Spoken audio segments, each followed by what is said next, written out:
Hey, what's going on? It's Aaron Murray here with the Players Lounge, and we're excited to announce our new series with the freshmen of Georgia. Man, they're loaded with 4- and 5-star guys from all across the country. Get to know them here first at the Players Lounge.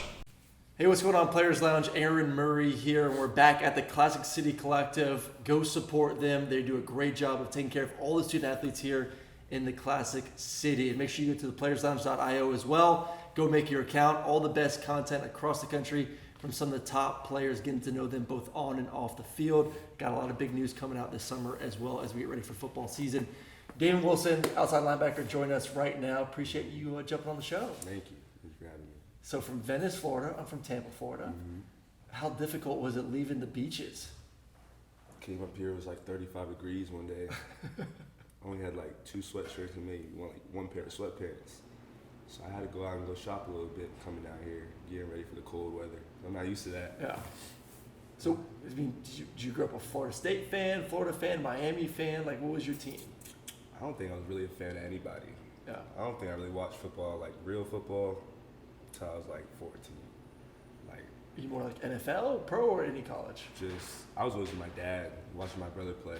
Okay. So when he was in high school, I'm at his games, and Saturday I'm at Pop Warner. Yeah. So I really didn't get to like ever just watch football growing up. Yeah. I'm always doing something active. See, I was the same way. I watched a little NFL. Tampa's more like an NFL town. Yeah.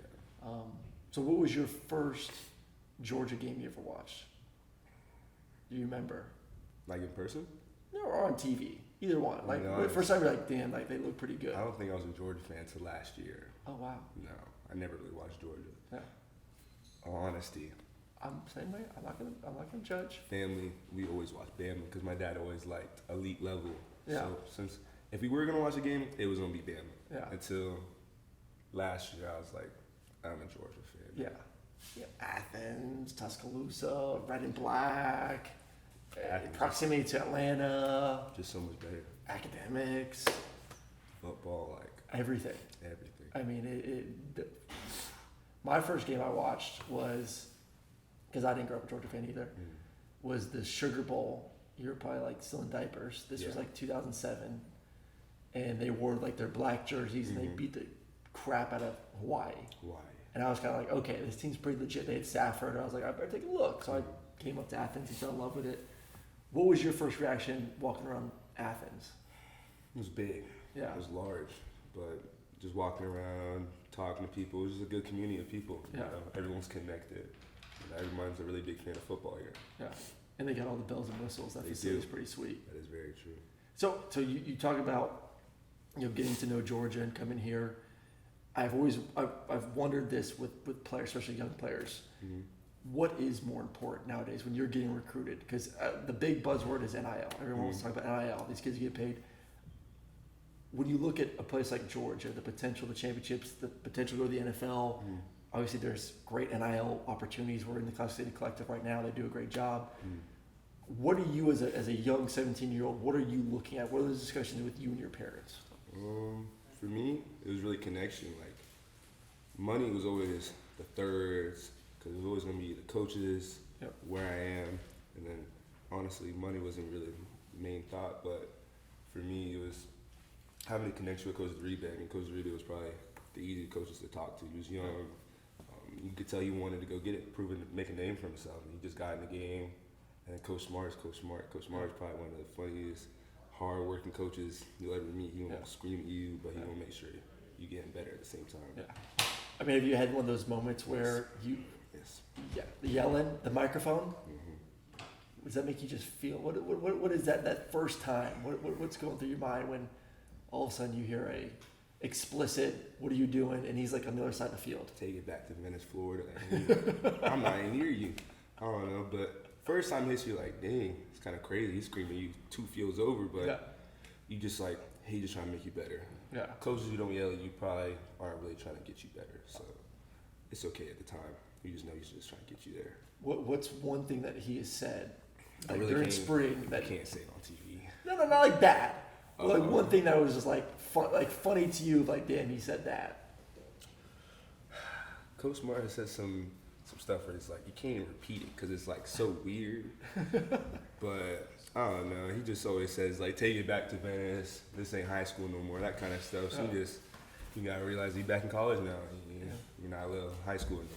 I mean, what is that difference from you from going from football in Florida, which is great, to now? I mean, these are some big boys here. Like, what's the difference like? I would say my high school coach did a pretty good job of trying to compete with high level.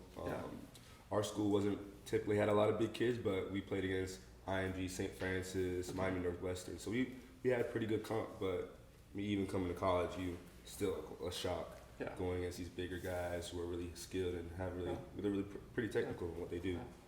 So it was a pretty big change. I mean, seeing a 300-pound offensive lineman, 320 with actually like nimble feet that can lock you up. Not just sloppy body, 11% body fat. I mean, it's wild. Yeah. What was that first like pass rush where someone locked you down like you've never been locked down before? Like, who was that, and what went through your mind at that moment? I would say like just going first week against the whole line, like everybody from second string, third string, first string, everybody's good. Yeah. So it's like you got to bring your A game. I mean, you get stuck one time, like, and now you got to start thinking. You just can't go in practice just doing whatever. You got to come with actual technical moves and really think about what you want to do each step, each rep. You just can't go in that no more. Yeah, you just can't just be athletic. Well, you have to be athletic too. Like, always. But like that's the hard part. Like you talk about being technical, but you still got to be an athlete because you're a hell of an athlete. Like, how do you balance that in your mind? Well, for me, my first thing is get off. Yeah. So that's straight athleticism. Yeah. And then when you get to that second, third step, you work your moves. So, I mean, for me, it's just use your athleticism, and then you need to use your hands. But you know, that's really key. Have you learned anything from Nolan at all? Or seen film on him, or like, what's a Georgia guy when you turn on tape of Georgia's defense that you're trying to watch? I learned from Nolan. Sometimes you just gotta crash out, and you gotta use your body as a battering ram. Nolan even said it. He's just like, when you gotta crash, you just gotta do it sometimes. You just gotta say whatever and do it for the team. Yeah. But that's what I learned from him. Nice. What about any other guys when you turn on tape that really stick out to you? Of like, I'm gonna take his move or his technique. Well, to be honest, the only people I really watch is Michael Parsons and Von Miller. Yeah. But if I were to say I got something from anybody, it'd be Chaz. Yeah. Chaz just work hard, and he gonna drop his head every time a guard pulling. He gonna do everything. He knows Sam, Jack. He know everything. Yeah. I mean, if I wanted to be like anybody in our outside linebacker room right now, it'd probably be Chaz. Nice. Chaz just that guy. He know everything. Yeah. Speaking of knowing everything, your defensive coordinators are pretty stout too. We talk about Kirby, but I mean, Muschamp, Schumann. As a recruit and a young guy now, still like when you see that coaching staff, how awesome is it to know that you got all that brain power?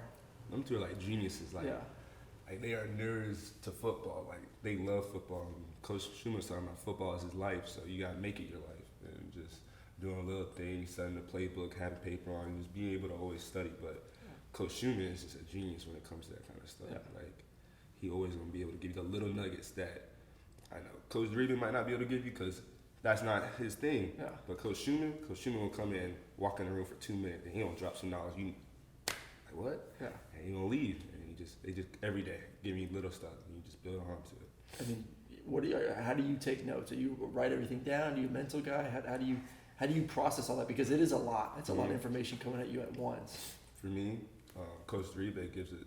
We watch it, we write it down. He sends it on our phone, on the iPad. So we get a lot of different opportunities to learn in different ways. But I mean, at one point we were watching film 2-3 hours at a time. So I'm just absorbing. We're just going over and over. So I do a little bit of both. Yeah.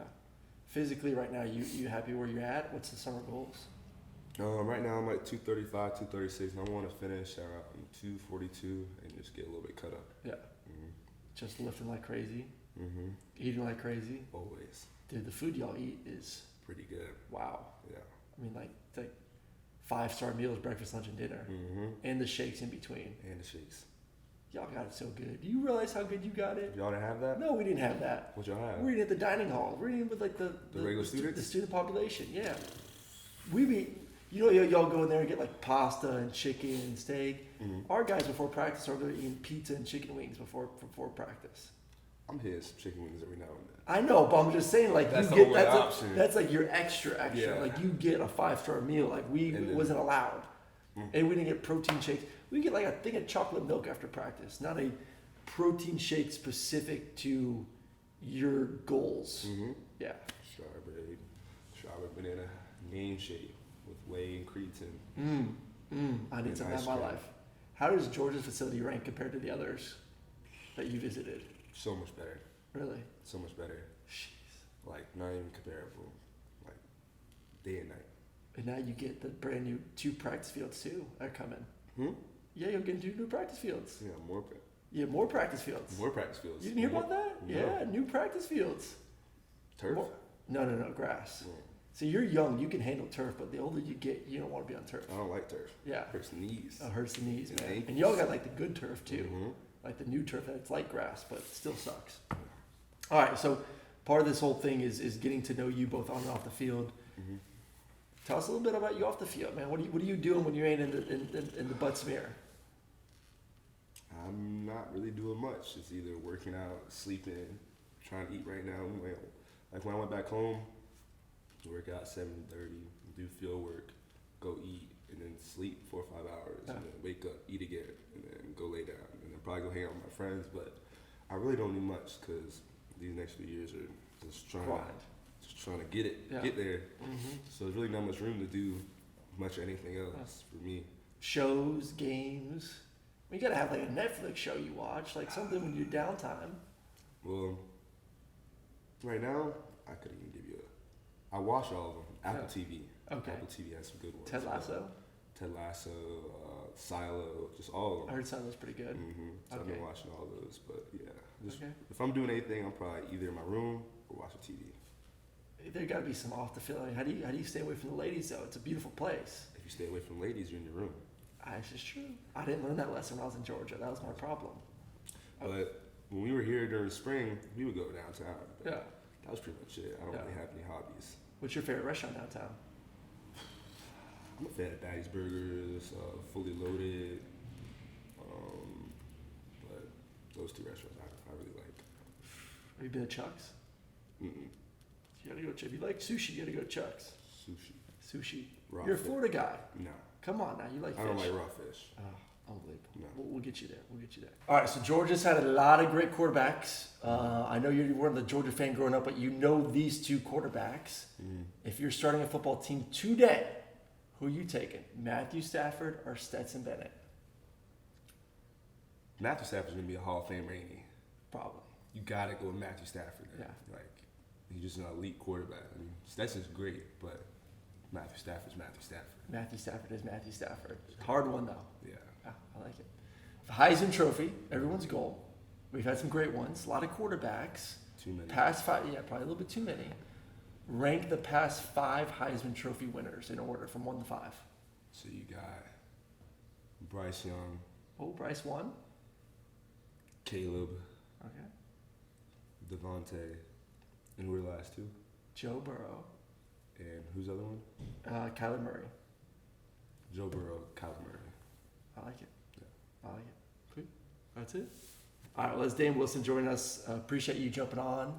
Once again, go support Classic City Collective. Go to playerslounge.io. Best content out there. And, man, we can't wait to see what you do this summer or in football season, too. Thank you.